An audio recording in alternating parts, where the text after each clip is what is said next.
My brother skipped my granddaughter's funeral for a Hawaii vacation, then audaciously demanded a $40 Ziozen repayment. My name is Richard Carver.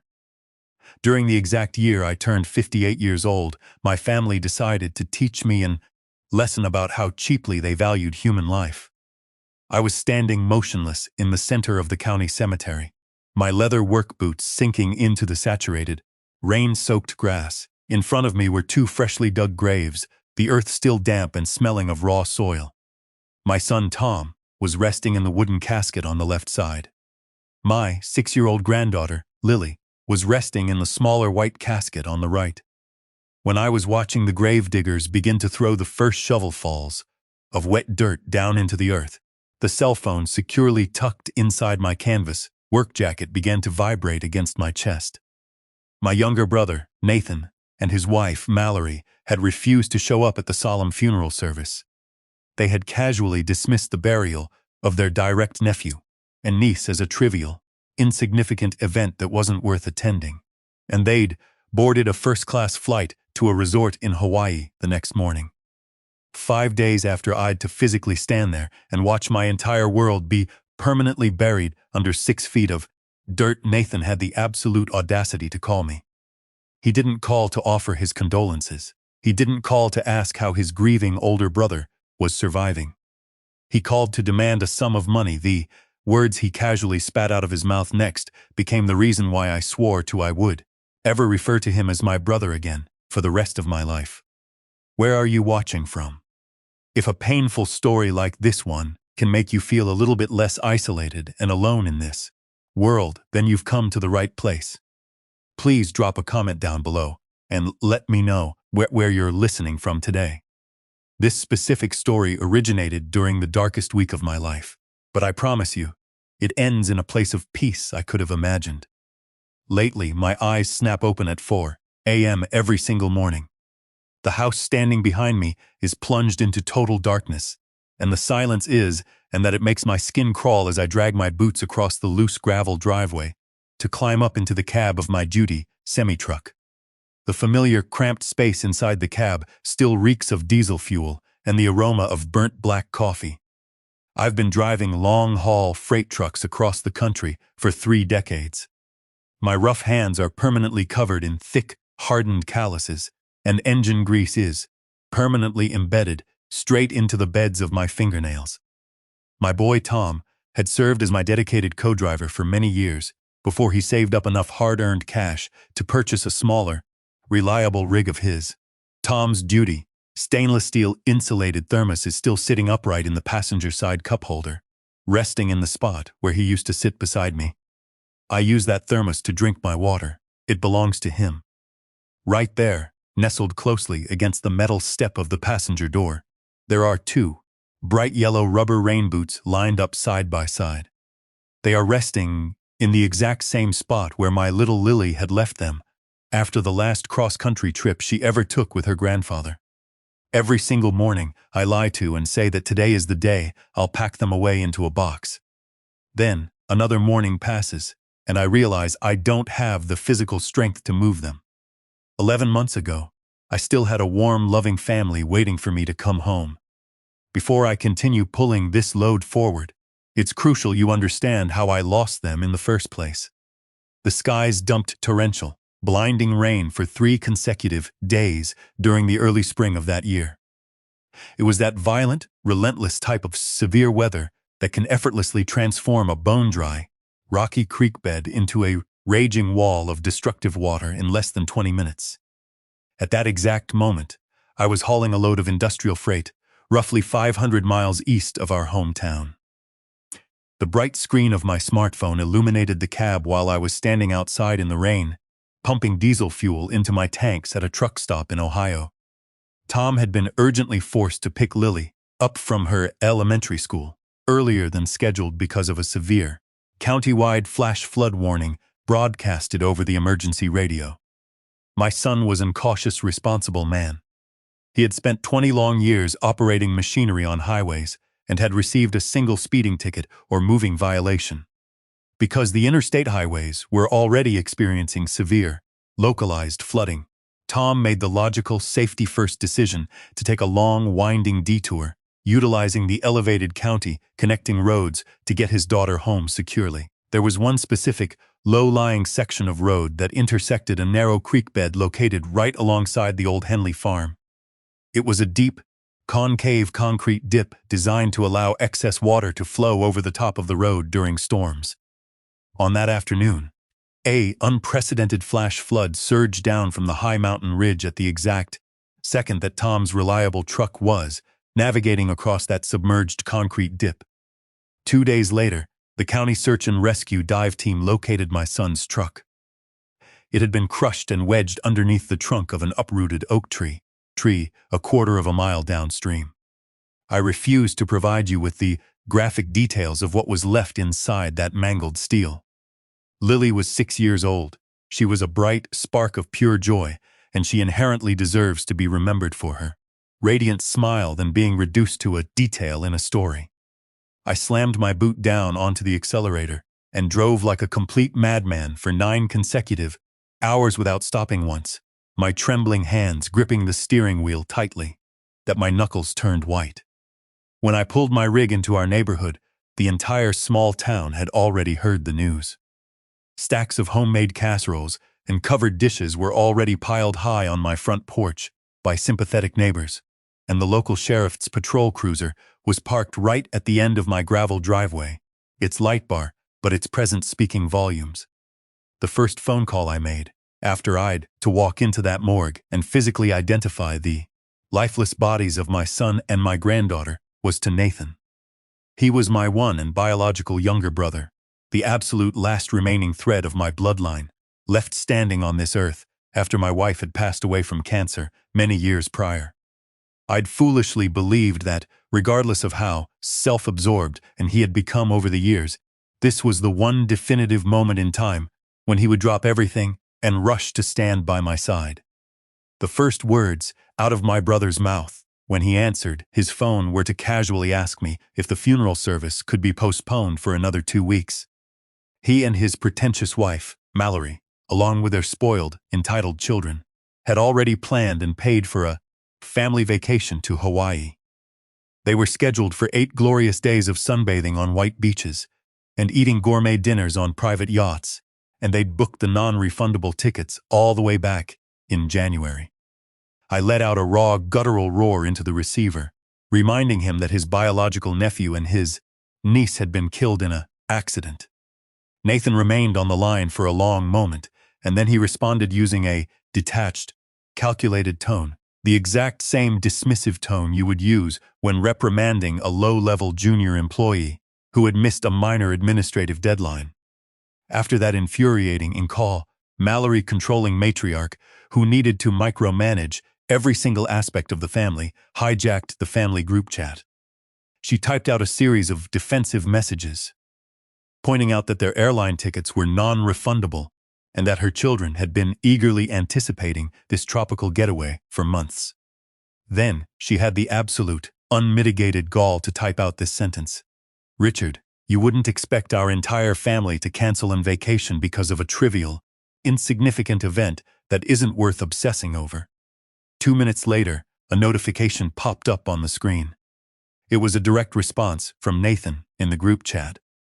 He had sent a single thumbs-up emoji, followed by 2 callous words: "I agree."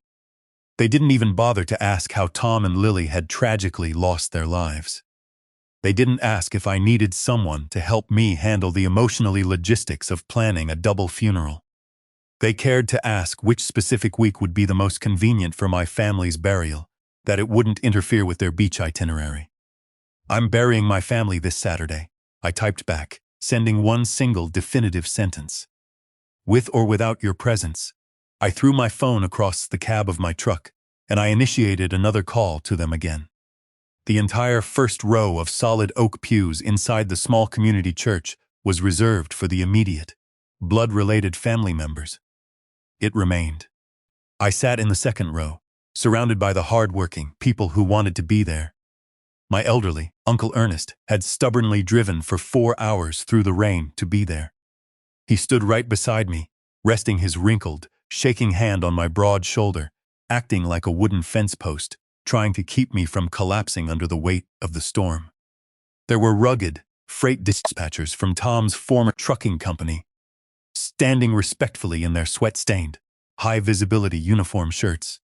There were the kind, tearful waitresses from the all-night highway diners who served Tom his coffee. Lily's kindergarten teacher was sitting near the back, sobbing even more hysterically than I was capable of doing.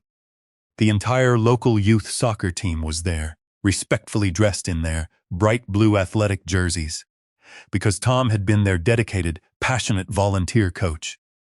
Over 100 hard-working, blue-collar individuals, covered in the sweat and dust of a long day's work, had crammed shoulder to shoulder into that church to say a loving goodbye to a humble truck driver and a 6-year-old girl. Meanwhile, the VIP row of honor designated for my flesh-and-blood relatives remained clean, unwrinkled, and as their rotting, non-existent consciences currently under the Hawaiian sun. I walked up the wooden steps to the podium to deliver the eulogies. I stood there and told the tearful crowd about how Tom was the kind of responsible man who would tap his air brakes the second he spotted a yellow traffic light in the distance. I warmly shared the story of how my little Lily vastly preferred coloring armored Peterbilt trucks with her crayons than drawing pink princesses in dresses like all the other little girls. I deliberately chose not to acknowledge the glaring, painful emptiness of the front row. I didn't need to. As he was guiding my body out into the gravel parking lot, after the heartbreaking service had concluded, Uncle Ernest looked me in the eye and delivered the absolute most truth I'd heard in over a month. They are ever going to return to being your true family again, Richard. Their well of compassion has run dry. You need to start making concrete plans to live the rest of your days accepting that reality. 5 days after the dirt was packed down over my son's grave, Nathan called my cell phone. Through the tinny, poor connection of the receiver, I could hear the chaotic, echoing announcements of an international airport terminal blaring loudly in the background. He didn't even bother to ask how I was holding up. Instead, he dove straight into the primary objective of his call, utilizing a dry, demanding tone that sounded like a debt collector, harassing a struggling business partner who had missed a critical payment deadline. We urgently need to have a serious discussion about that money, Richard. The $40,000. The brazen, entitled cadence of his voice strongly implied that this was an obligation, and I should inherently know my proper place and comply. Then, without even taking a breath, he launched into a rambling monologue about the actual reason he was calling. His sprawling chain of flashy, high-end automotive dealerships was experiencing a severe liquidity crisis. He began to lecture me, preaching about how family must support one another during times of financial hardship. He obnoxiously demanded I step back, look at the bigger picture, and sympathize with his dire economic circumstances. Before I could even successfully swallow the lump of pure outrage rising in my throat to formulate a response, he carelessly dropped a sentence offensive. I'm certain I'll continue to hear it loudly echoing inside my darkest nightmares until the day I take my final breath. Look, Richard, we can hustle and manufacture more money, brother. We can't manufacture more family. You need to do the right thing here. He had the unmitigated gall to vomit out that philosophy from the VIP lounge of the Honolulu airport. The white sand from his island vacation was still clinging stubbornly to the soles of his designer loafers. Yet he was demanding I out my severely depleted life savings to financially rescue the failing, mismanaged business of a younger brother who had been lounging lazily on a tropical beach while I was physically lowering my child and my grandchild into the earth. Which specific $40,000 are you mistakenly assuming belongs to you? I asked, my voice dropping to a whisper that could freeze water. Here is the truth behind that specific sum of money. 4 years prior to this nightmare, when I bravely decided to wager everything I owned to purchase my first duty semi-truck in a bid to become an independent owner-operator, I found agonizingly short on the cash down payment required by the commercial lenders. During a wine-fueled Christmas Eve dinner, Nathan had loudly and boastfully pulled out his leather checkbook and dramatically written me a check for $40,000. He had theatrically puffed out his chest in front of the entire extended family and loudly declared it to be a small, generous gift to support his older brother's future endeavors. However regulated, commercial banking institutions ever accept drunken, boastful promises made over a holiday dinner table as legitimate collateral. Whenever a substantial portion of a commercial down payment is sourced from a personal family member, the rigid financial institution legally demands that the individual providing the funds must physically sign a specific, scrutinized legal document commonly referred to as a gift letter. That specific document isn't a casual agreement. It's an absolute, legally binding sworn affidavit. It declares under penalty of perjury that the transferred funds are a genuine, unconditional gift, that the money does not require any form of financial reimbursement whatsoever, and most importantly, that it's not a secret, back-channel loan disguised under any circumstances. I'd driven my truck all the way to Nathan's sprawling, gated suburban mansion, placed that critical paper onto his marble kitchen island, and physically watched him confidently sign his name on the dotted line. Afterward, I promptly submitted the original document to the stern loan officer at the bank, filed a certified copy deep inside my steel filing cabinet, and had forgotten that it even existed. In his blind arrogance, Nathan had forgotten about it as well. Or, now he was being backed into a corner by his aggressive creditors. His scrambling brain had auto-categorized that money in his mind, delusionally transforming a publicized, unconditional family gift into a strategic high-yield investment, a liquid asset he believed he possessed the absolute right to recall whenever he deemed it necessary. He was oblivious to the paper currently sleeping inside my locked, fireproof cabinet. The specific detail that ignited a uncontrollable inferno of absolute rage inside my soul wasn't the dispute over the money. It was the casual justification he used as his final closing argument. Besides, it's not like you need it anymore. You are alone now, Richard. What the hell are you even hoarding all that cash for anyway? He dropped that statement with absolute lightness. He spoke as if the violent deaths of my son and my granddaughter were nothing more than a convenient, advantageous line item deduction, effectively slashing my monthly household budget, and he was generously offering his expert services to help me reallocate my newly freed up capital. That same evening, my phone lit up with a barrage of notifications. It was Mallory.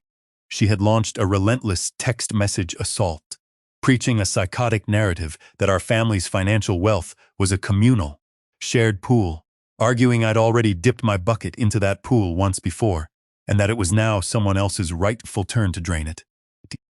She accused me of harboring an attitude that was actively hurting the entire remaining bloodline of the family.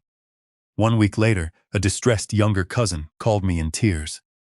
She regretfully informed me that Nathan and Mallory had already circulated a polished, masterfully narrative throughout the entire extended family network before I'd even refused to pay them.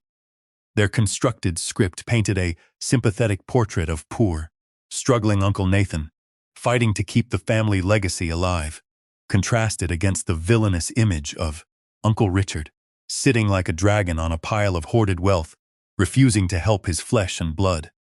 I made a hard decision right then and there. I refused to engage in a screaming match over their script. Instead, I was going to use my methodical, precise methods to and crush it into dust. However, I also want to take a brief moment to offer you a personal confession. I'm not as emotionally or hardened as my rough exterior might suggest. There was one specific night where I sat down at my scarred wooden desk, pulled out my worn leather checkbook, and gripped my pen. Forking over $40,000 would drain all of my emergency operational reserves, leaving my business dangerously. A part of my soul believed that doing would force that damn relentless phone to stop ringing. It would successfully purchase the absolute silence I craved, allowing me to be left alone in the to painfully gnaw on the unbearable grief of losing my boy and my girl. Uncle Ernest caught me red-handed in the middle of that moment of weakness. The elderly man was sitting in Tom's favorite, worn-out recliner, a comforting habit he had recently established to ensure the house didn't feel. He didn't raise his voice. He didn't scold me. He walked over with slow, deliberate steps, looked down at the partially written check, and dropped a sentence that carried the absolute weight of a falling anvil. Are you going to sign that paper, Richard? Are you planning to financially compensate them? They can comfortably continue to boycott the funerals of your family. I placed the pen back onto the desk. Returning to the cutthroat reality of the commercial freight business was anything but easy. The opportunistic detractors in the industry began whispering behind my back. They gleefully spread rumors that an aging man like me would collapse under the immense pressure now that my capable son was no longer standing by my side to share the burden. One commercial credit manager from a local bank had the nerve to call me and advise I should liquidate my truck to recover my capital before I inevitably went bankrupt. Several aggressive freight brokers began whispering into the ears of my most reliable shippers, confidently predicting I wouldn't have the physical stamina to survive the upcoming season. Then, a woman named Glenda tracked me down. She was a tough, experienced woman in her early 60s who commanded over 30 years of hardcore experience in freight dispatching. She bought me a plate of sunny-side-up eggs at a populated trucker's truck stop, sat down across from me, and delivered the single most valuable hardcore business advice I've ever absorbed in my entire life. In this industry, Richard, people are either actively working with you or they're actively working against you. There is no magical third chair for people to sit in, Glenda stated, taking a slow, deep sip of her black coffee. You need to stop hoping that the doubters will eventually change their minds. Instead, you need to execute your business. You render their existence irrelevant. It was like a splash of water to the face. I woke up. I began picking up the phone and calling every single major shipper who had ever placed their trust in the partnership between me and my son. I told them the unfiltered truth. I assured them that the aging, stubborn driver with the permanent grease stained under his fingernails was still gripping the steering wheel, and that every single load would be delivered on time without a single excuse, like it had been. 3 weeks later, a lucrative regional agricultural transport contract was dropped squarely onto my desk. It was far and demanding for the limited capacity of one single, solitary truck. This was the exact, coveted type of logistical contract that possesses the unique power to permanently elevate a struggling, independent owner-operator into a respected, capitalized, commercial transport enterprise. All I'd to do was muster the sheer, unadulterated courage to accept the burden. To successfully execute that contract, I needed to purchase a second-duty semi-truck. I made the difficult, emotionally decision to clean out Tom's old, reliable rig to sell it and generate the necessary working capital to purchase the newer, larger equipment. As I was reaching my rough hand far back into the recesses of the side door compartment, feeling around underneath a worn, creased paper highway map, my fingers brushed against his old, battered paper logbook. It was that outdated, traditional style of physical notebook he stubbornly continued to maintain out of deep-seated habit. 20 years of writing down every single entry in rigid block letters. When I flipped to the absolute last page, I didn't find a standard trip itinerary. Instead, I found a specific numbered list that Tom had boldly titled using his signature, meticulous style. Critical objectives that must be accomplished. 1. Purchase a brand new, duty semi-truck. Pay for it in hard cash, 0 bank debt. 2. Register our independent family corporation. 3. Official company name, Carver and Granddaughter. 4. Ensure Lily grows up knowing with absolute certainty that her grandfather and her father built an empire with their hands. My boy had already planned out the exact blueprint for our entire future. He had even chosen the exact name. My hands began to tremble as I reached up toward the driver's side sun visor, the exact guarded location where Lily displayed her colorful masterpieces. I unclipped the metal binder clip and slid out the single drawing that had faithfully traveled alongside Tom for 2 consecutive years. It was a chaotic scribbled crayon drawing, 3 distorted semi-trucks, and a happy stick figure with bright, yellow hair. Underneath it, written in the careful, oversized, shaky handwriting of a focused kindergarten student, were the words, Grandpa's Fleet. 1 week later, I marched into the county clerk's office and filed the official registration paperwork. Richard Carver, the lonely independent driver, was legally transformed into Carver and Granddaughter Transport LLC. I deliberately, stubbornly retained the word granddaughter in the official title. The little girl who inspired it was no longer physically walking on this earth, but I preserved her title anyway. Because there are certain names you earn by loving someone with all of your soul, not by the biological technicality of keeping them breathing. The act of legally changing the name of my company and altered the entire fundamental way I chose to face the rest of the world. I made a decision. I was going to attend Nathan and Mallory's publicized 25th wedding anniversary party. I wasn't going there to pick a petty fistfight. I was going there to slam a truth onto their banquet table. A truth that would be witnessed by 40 pairs of wide-eyed relatives, and a truth they couldn't dismiss or expertly manipulate using defensive text messages. I dialed my commercial bank and demanded to know what specific administrative procedures a borrower must execute to request a certified, legally authenticated copy of a specific document buried deep within a long-closed lending file. I patiently waited for several days, and I happily paid a minor, insignificant administrative processing fee. That laughable sum of money was all of the price I was required to pay to successfully acquire a weapon capable of and annihilating the constructed public reputation of my brother's family. When the stern bank clerk slid the stamped official document across the thick safety glass of the teller counter, I stared at Nathan's recognizable signature. Positioned above his careless ink strokes was the ironclad legal terminology drafted by the bank's legal department to ensure there would ever be any potential room for ambiguity or misinterpretation.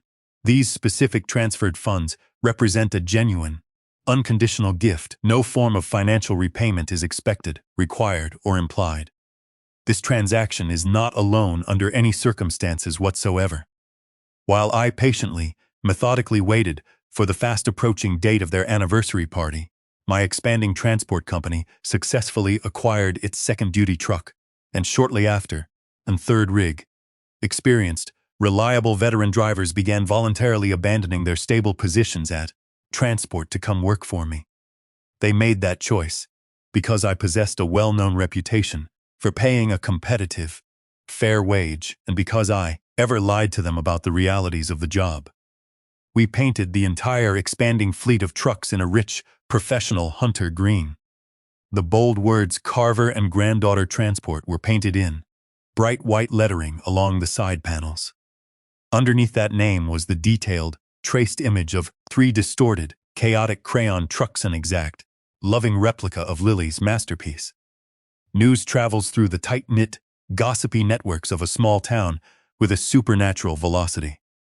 The visible reality I'd successfully crushed my adversity and was now commanding an expanding, profitable fleet of trucks bearing my family name reached the envious ears of my younger brother's household. Nathan had the audacity to send me a warm text message. "Mallory and I are of the success you've built, brother." He was attempting to claim unearned pride in the exact same thriving business he had attempted to gut for $40,000. I refused to dignify his hypocrisy with a response. I placed the authenticated, legally certified bank document next to my truck keys on the wooden shelf by the front door, patiently waiting for its impending deployment. Meanwhile, Mallory's version of the family narrative was spreading like a wildfire through the family ranks. She was actively, gleefully complaining to anyone who was foolish enough to listen-eyed, my flesh and blood during their darkest hour. She preached that the financial success of my growing transport company had blinded me with extreme arrogance, and that the unspeakable personal tragedy I'd suffered had warped my soul, transforming me into an ungrateful old man. However, Renee, one of our perceptive younger cousins, refused to swallow that.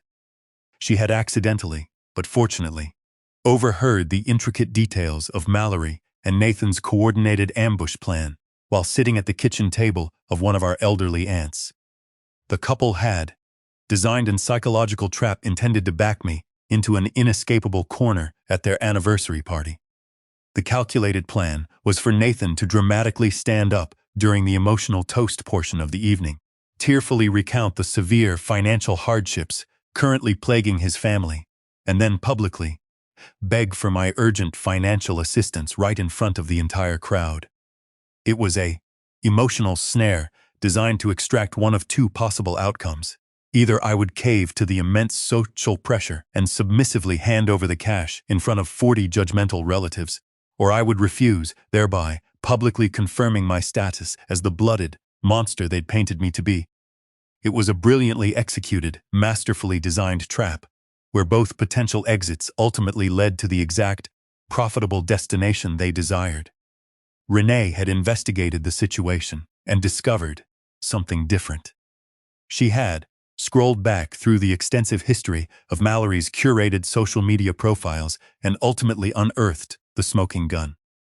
It was a polished, vividly colored photograph featuring my brother's entire family, smiling brilliantly on a Hawaiian beach, adorned with vibrant floral lace. The cheerful caption below the image read, "Creating unforgettable memories with my family." But the evidence was the digital timestamp securely embedded into the post. The irrefutable system data recorded the exact moment of publication. It was uploaded on the precise, bright morning following the heart-wrenching funeral of a 6-year-old girl. You can expertly twist your lying tongue to manipulate the details of a private phone call, but you can't alter, forge, or manipulate the hard electronic timestamp of a public photograph. Renee had printed out a high-resolution copy of that image and placed it beside Lily's heartbreaking, tear-stained obituary. The solid ground beneath Nathan and Mallory's feet had already begun to collapse long before they even possessed the slightest inkling of the impending disaster. 4 days before the party was scheduled to commence, I drove my truck out to the waters of the local lake as the sun was beginning to break over the horizon. I refused to visit that flooded concrete dip where my family was taken from me. I'd sworn on my life I would, ever subject to the torture of looking at that specific geography ever again.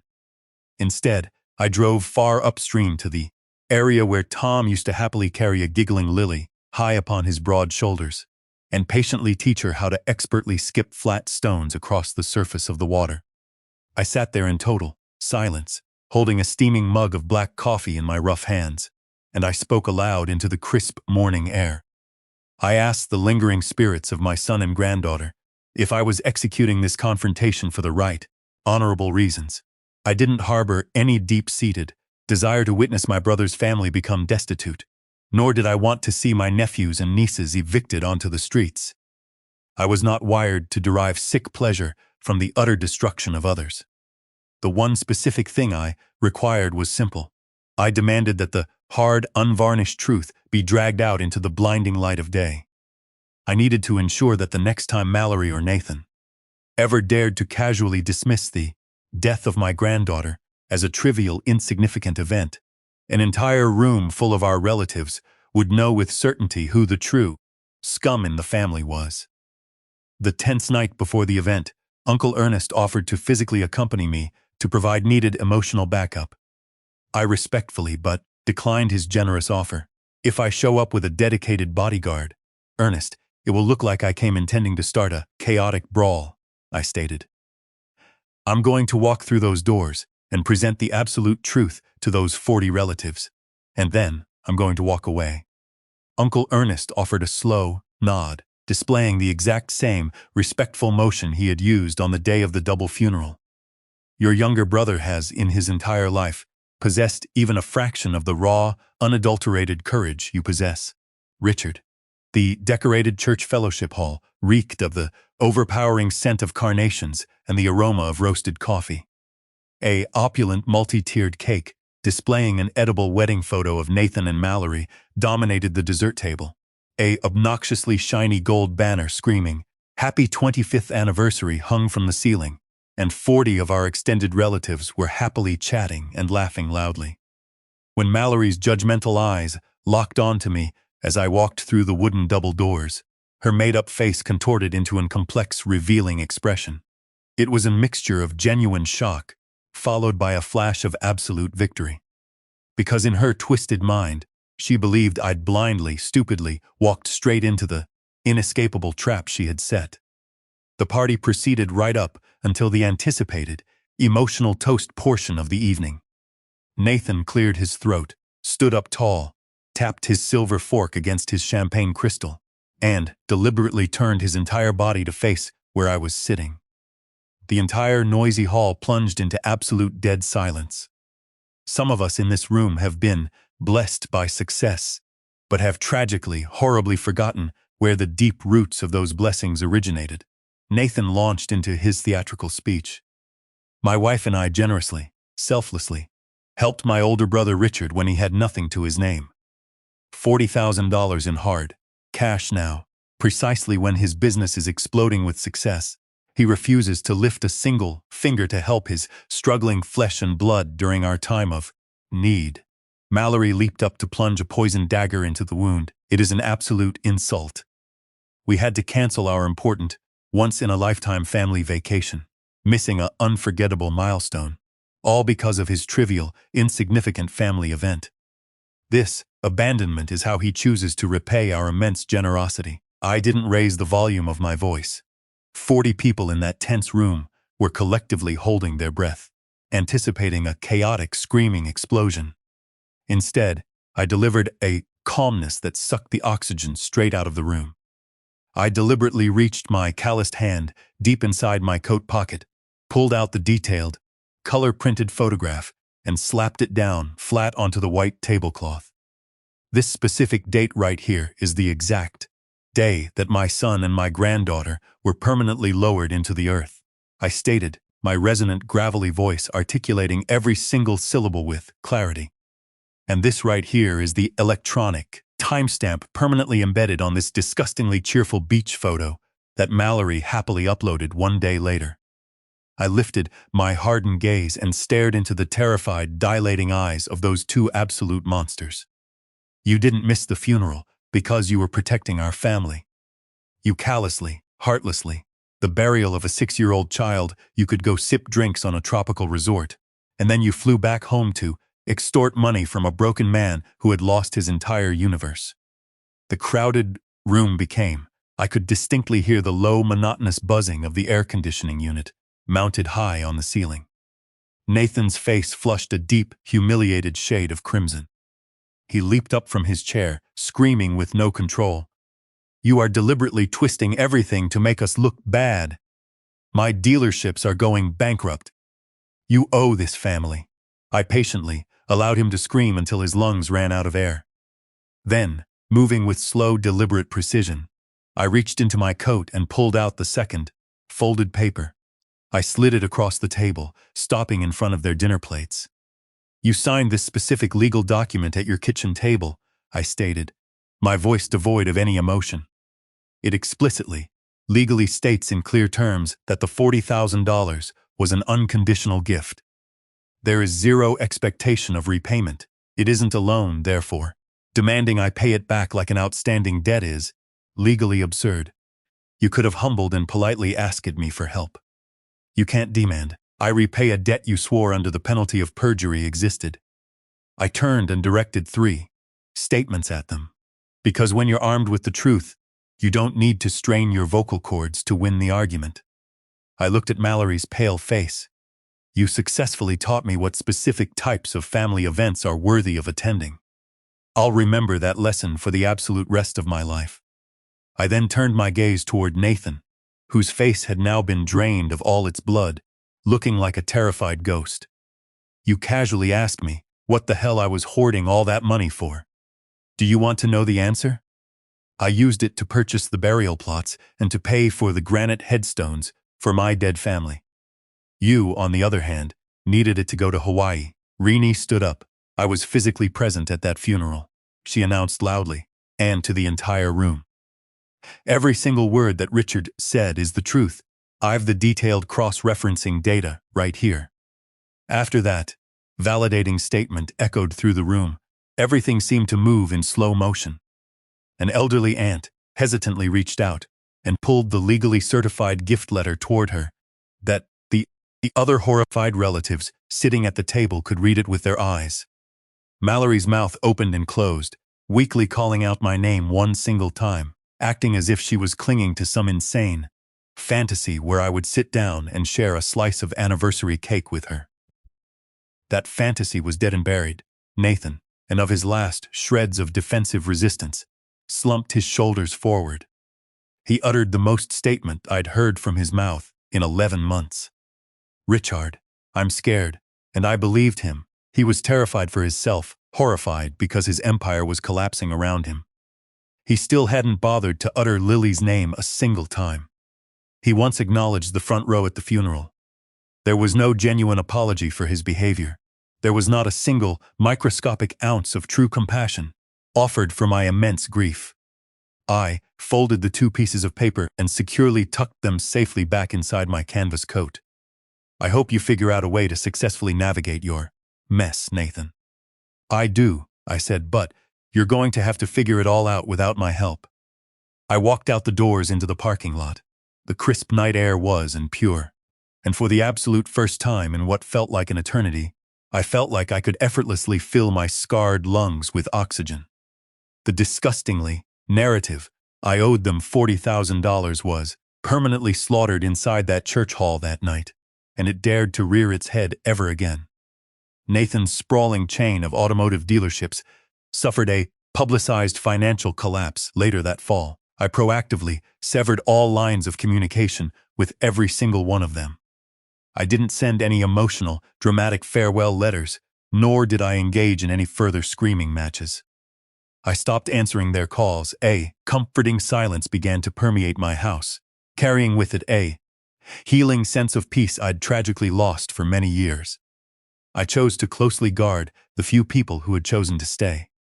Uncle Ernest faithfully comes over for a hearty dinner every single Sunday evening, and he takes his rightful place in Tom's worn, comfortable recliner. Renee and I still make it a priority to call and enthusiastically check up on each other every single week. Carver and Granddaughter Transport LLC is currently operating a successful fleet of 5 duty semi-trucks. Every single rig is painted in that same rich professional Paul green, and all of them prominently feature the humble, detailed replica of 3 chaotic, distorted crayon trucks painted on the cab doors, placed in a specific, subtle location where you would notice it if you were paying close attention. Other veteran drivers ask me about the logo at truck stops. Because of their genuine curiosity, I'm blessed with the opportunity to say her name out loud with immense, overwhelming pride. Lily, she's my granddaughter. She drew that exact masterpiece with her 2 hands. This past spring, when the anniversary of the tragedy had passed the 1-year mark, I drove my truck out to the edge of the lake at the crack of dawn, holding a vibrant bouquet of wild daisies in my rough hands. I placed the flowers down by the water's edge, dedicating them to my son and granddaughter. The surface of the water didn't crush my spirit. It offered a soothing embrace and kept me safely anchored in a moment of deep-seated peace. Family has ever been defined by sharing the exact same biological bloodline. True family consists of the people who are willing to show up and stand by your side, even when you possess nothing of value left for them to exploit. Family can also tragically be the exact same people who are willing to turn their backs and walk away the second a more profitable opportunity presents. If there's ever someone in your life who demands you carry their burdens, while they simultaneously casually ignore the absolute darkest, most days of your entire existence, then you must accept that as a sign to decisively and permanently let them go. Waste your hard-earned kindness trying to repay a debt you ever borrowed. Thank you for taking the time to listen to my personal story today. Please ensure you smash the like button and subscribe to the channel if this powerful story managed to bring you something meaningful. I'll see you next time.